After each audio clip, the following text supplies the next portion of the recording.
Саламатсыздар ма? Бұл 7-ші В сыныбы.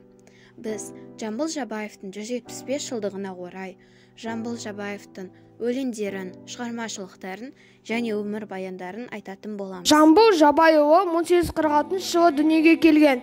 1945 жылы дүниеден өтті. Қазақ халқы поэзиясының әйгілі тұлғасы, өлең сөздің дүлдүлі жырау жыршы. Туған жері Жамбыл облысындағы Жаңбыр тауының етегі. Топырақ бұйырған жері Алматы облысының Ұзынағаш елді мекені. Шыққан тегі ұлы жүз шапырашты тайпасының ішіндегі екі руы. Жамбылдың ата тегі кедей момын шаруа болған. Әкесі Жабай орта бойлы, ғұмыр денелі, ат үстіндегі әбжір найзагер кісі екен. Досынан мейірбан, дұшпанына қатал болса екен. Оның ел жер барында дауларына араласып бітімгершілік айтқан кезі де болыпты. Осындай өнер бесігіне тәрбиеленіп өскен Жамбылдың ақындық дарыны жас кезінен ақыш таныла бастаған. Ол бозбала шағынан өзінде ақ өскен ортасын ән мен жырға кенелтіп, тіптен көршілес қырғыз еліне де даңқы жайылып үлгерген. Ей, орда байлық қалайым, үстіңде тұр ақ үйің, қасыңда тұр қара үйің. Атағыңды білемін, сыртыңнан ақтаныймын. Атан сұрап, ат сұрап деп келгем жоқ жарыйын. Байдайбектің бір едің, Сарыбай беше ұлы едің. Сартауқымды мекендеп, баяғыдан жүредің. Сахарада қонысың, малға толы орысың. Сойылыңды соғып тұр, болысың мен орысың. Біздей жаһан кезбені, қомытсынсан қомытсың. Бірақ айтып кетейін, жүзім қайтып көрген жоқ. Сенен қорқып нетейін, күле-күле жүрсін ел. Менмен сеген пейіліңді елге жайып өтейін. Жамбыл Жабайұлы туған күні 28 ақпан 1846 жыл. Туған жері Жамбыл облысы. Қайтыс болған күні 22 маусым 1945 жылы 99 жасында. Ұлты қазақ. Туған жері Жамбыл облысындағы Жамбыл тауының етегі. Топырақ бұйырған жері Алматы облысының Ұзынағаш мекені. Шыққан тегі ұлы жүз шапырашты тайпасының ішіндегі екі руы. Жамбылдың өсіп өнген жерінде ән күй, жыраулық өнер айрықша биікте көтерілген.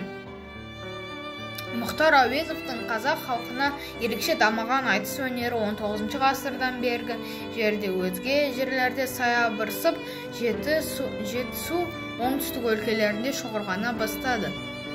Ырымға Жамбыл Жабаев. Сен лашын болғанда мен ақсұңқар, бір көріп дидарыңа бол мүнкар. Көркім бар, көрген адам таңғалғандай, шыққандай жүзден жүйрік мыңнан тұлпар. Жасымнан жақсыларды жырғаладым, Алатау, Қаратаудар аладым.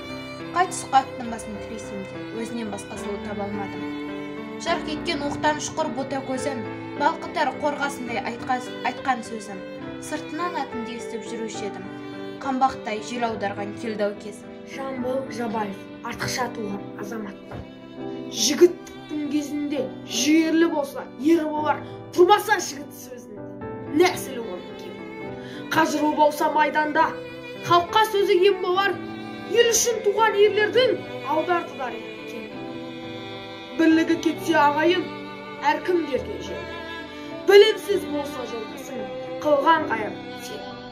Артықша туған азамат, халыққа үлкен бел болар. Серт адамды байлайды, ер жігітсізден қаймайды. Өршеленген кезеңде өлімді кім ойлайды? Жігері болса жігіттің орындамай қоймайды.